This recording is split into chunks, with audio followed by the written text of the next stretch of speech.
Hello students, I am Dr. Mahima Gupta from SD Government College Byawar। BCom part first की cost accounting की class में आपका स्वागत है। जैसा कि आपने मेरा लास्ट वीडियो देखा होगा जिसमें मैंने आपसे ओवरहेड्स के एब्जॉर्प्शंस की रेट्स के बारे में बात की थी।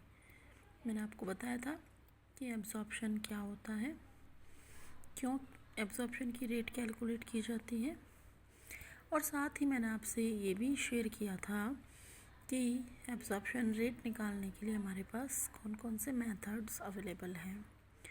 उनमें से पहला मेथड जो है that is percentage on direct material cost method, यानी प्रत्यक्ष सामग्री लागत पर प्रतिशत विधि। ये ऐसा मेथड है जिसमें हम डिपार्टमेंटल ओवरहेड्स को डिपार्टमेंटल मटेरियल कॉस्ट से रिलेट करके एब्जॉर्प्शन की रेट कैलकुलेट करते हैं, और फिर जो रेट हमें प्राप्त होती है उसी रेट को हम पर्टिकुलर कॉस्ट सेंटर या जॉब की कॉस्ट कैलकुलेट करने के लिए डिपार्टमेंटल एब्जॉर्प्शन की रेट को अप्लाई करते हुए उसकी कॉस्ट कैलकुलेट करते हैं।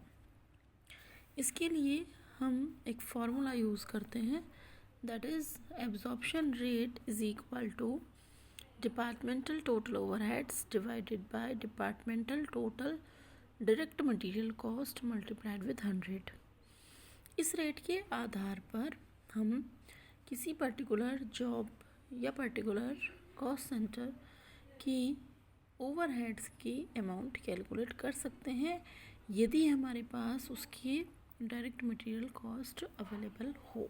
ठीक है, सपोज़ हमने एक डिपार्टमेंट के ओवरहेड्स की amount after allocation and apportionment हमने ज्ञात किया, तो टोटल ओवरहेड्स हुए उसके मान लो 5000। एट द सेम पीरियड में उसी डिपार्टमेंट के मटेरियल कॉस्ट जो है दैट इज़ 50,000।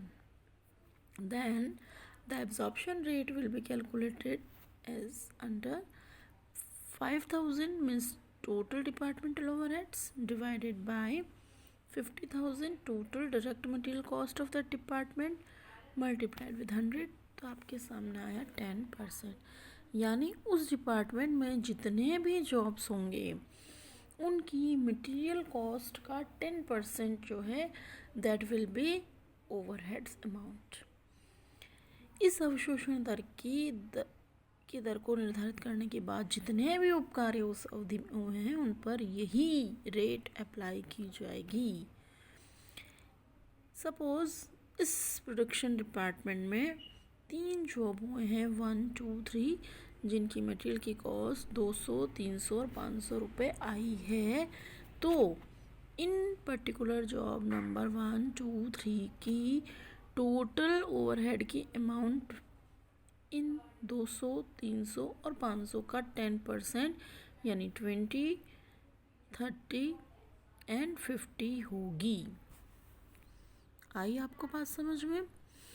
तो इस तरीके से हमने देखा कि ये मेथड जो है दैट इज़ बहुत ही इजी है, लेकिन इजी होते हुए भी हम किसी भी मेथड को हर एक कंडीशन में अप्लाई नहीं कर सकते हैं। हर एक मेथड के अपने अपने गुण हैं, अपने अपने दोष हैं। तो इस मेथड की जो सबसे बड़ी विशेषता है वह यही है कि easy to calculate and easy to understand है, but there are certain demerits of this method. The first one is जो ओवरहेड्स के मोस्ट ऑफ आइटम्स होते हैं वो मटेरियल से रिलेट नहीं होते हैं, बल्कि that are related to machines से रिलेटेड होते हैं और लेबर से रिलेटेड होते हैं। तो ये जो विधि है ये लेबर और मशीन्स का ध्यान नहीं रखकर केवल और केवल मटेरियल पर ध्यान देती हैं जो कि उपयुक्त नहीं है। ठीक है,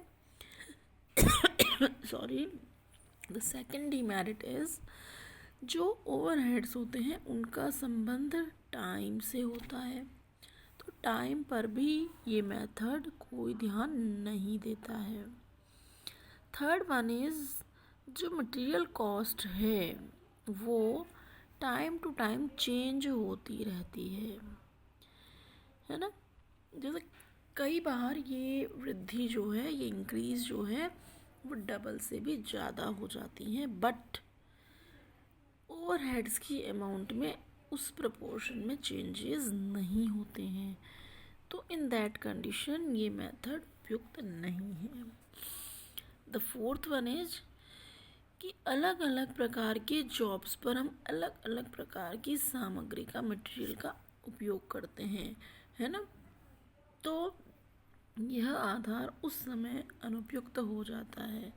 अगर हम सोने और चांदी के जैसे बर्तन बनाते हैं तो इन दैट कंडीशन क्या होगा, ऐसी स्थिति में क्या होगा, सोने के बर्तनों में उपरिव्यय का भार चांदी के बर्तनों से कितना गुना अधिक होगा, जो कि सही नहीं है, क्योंकि हमारी गोल्ड की मटेरियल कॉस्ट बहुत ज़्यादा होने के कारण हम ओवरहेड्स की अमाउंट भी उस पर बहुत अधिक चार्ज करें, that is not suitable.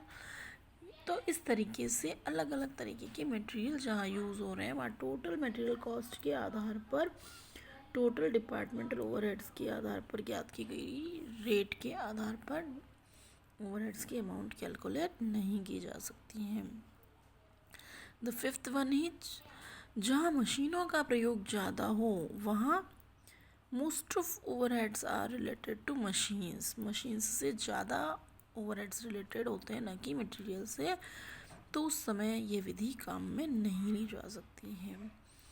And the sixth one is, and the last one is कि जो श्रमिकों की कुशलता अकुशलता आदि पर डिपेंड करती है ओवरहेड्स की अमाउंट, लेकिन हम जब चूँकि यहाँ पर मटेरियल से उसको कनेक्ट कर रहे हैं तो हम उस और भी ध्यान नहीं दे रहे हैं, इसलिए हम ये कह सकते हैं कि यह विधि अनुपयुक्त है, इस विधि को काम में नहीं लिया जाता है, बहुत ही रेयर इस विधि को काम में लिया जाता है।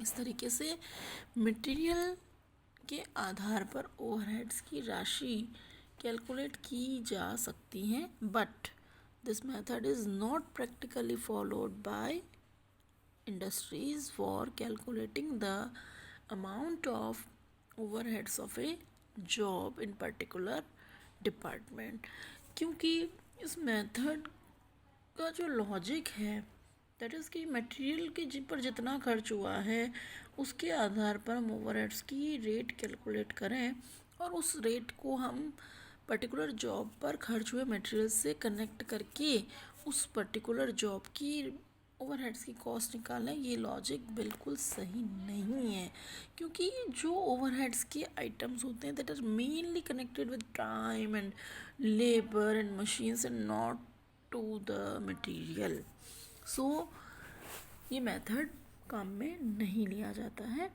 इस तरीके से मैंने आपको आज direct material cost per percentage के आधार पर कैसे हम ओवरहेड्स की एब्जॉर्प्शन रेट कैलकुलेट करते हैं और कैसे पर्टिकुलर जॉब के लिए उस रेट को अप्लाई करते हैं, ये मैंने आपको आज बताया। नेक्स्ट वीडियो में मैं आपसे percentage on direct labour cost method के बारे में बात करूँगी। मैं आपसे एक बात शेयर करना चाहती हूँ कि आप मेरे चैनल को सब्सक्राइब करें, ताकि आपको जैसे ही मैं कोई नया वीडियो पोस्ट करूँ तो आपको उस वीडियो के बारे में नोटिफिकेशन मिल जाए और आप मेरे वीडियो को देख सकें, समझ सकें। यदि आपको कोई प्रॉब्लम आती है then you can also write in comment box और you can consult me on WhatsApp also। तो नेक्स्ट वीडियो में मैं आपसे percentage on direct labour cost method and percentage on prime cost method के बारे में बात करूँगी। तब तक के लिए good bye, thank you and all the best to all students for their preparation of exams and their studies. Thank you.